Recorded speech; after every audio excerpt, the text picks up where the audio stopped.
બનાવશું આપણે ગુંદાનું શાક. તો આપણે બનાવવાની શરૂઆત કરશું. તો 800 ગ્રામ ગુંદા લીધા છે. આને ફોડી અને બિયા કાઢી નાખશું અંદરથી. પહેલા આપણે ગુંદા લીધા છે અને આ રીતે ફોડી નાખશું.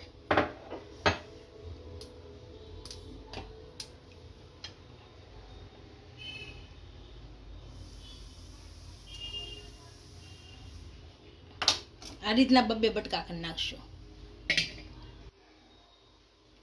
અંદરથી બીજું કાઢી નાખવાનું. બધા આ રીતે કરી નાખશું. આપણે બધા ગુંદાના બિયા કાઢી નાખ્યા છે. આમાં થોડુંક મીઠું અને ચાશ નાખી અને બધા ધોઈ નાખશું એટલે ચીકાશ વહી જાય ગુંદાની.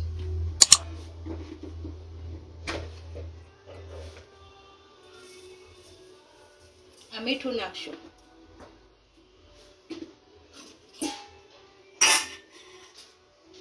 થોડીક છાશ નાખશું. અને હાથે કરીને છોડી નાખશું એટલે ચીકાશ વહી જાય બધી.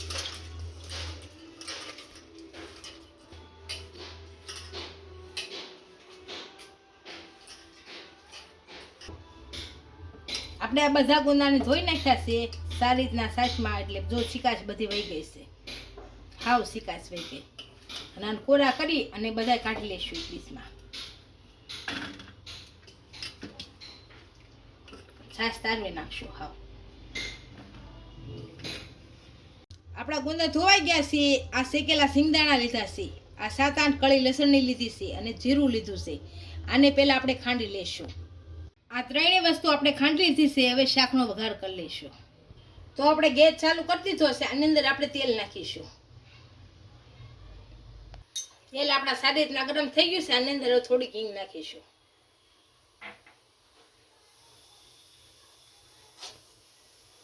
થોડુંક લસણ નાખીશું.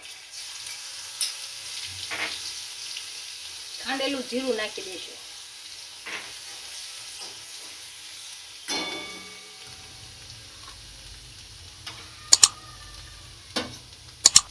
હવે ગુંદા નાખીશું.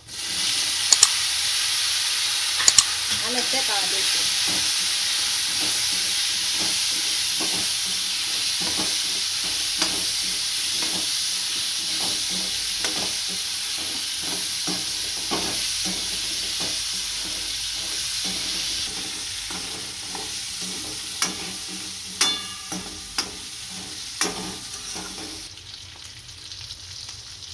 હળદર પાવડર નાખીશું.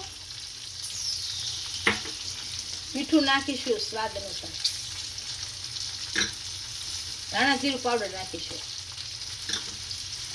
આપણે જે ખાંડેલા સિંગદાણાનો ભૂકો લીધો એ નાખીશું.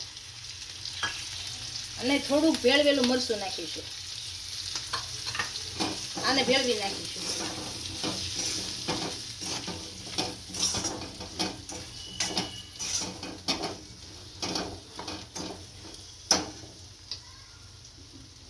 અડધી વાટકી દહીં નાખી અને આને છડવા દઈશું.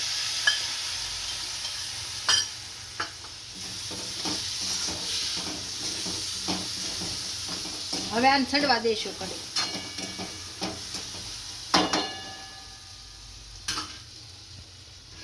આને ઢાંકી દઈશું. હવે જોઈ જોઈશું આપણું શાક સડી ગયું કે નહીં. સડી ગયું છે સારી એટલું. હવે આમાં થોડાક ધાણા નાખી દઈશું. ધાણા ભેળવી નાખીશું.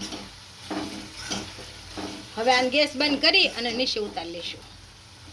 આપણું ગુંદાનું શાક તૈયાર થઈ ગયું છે. એને આપણે સર્વ કરી લઈશું.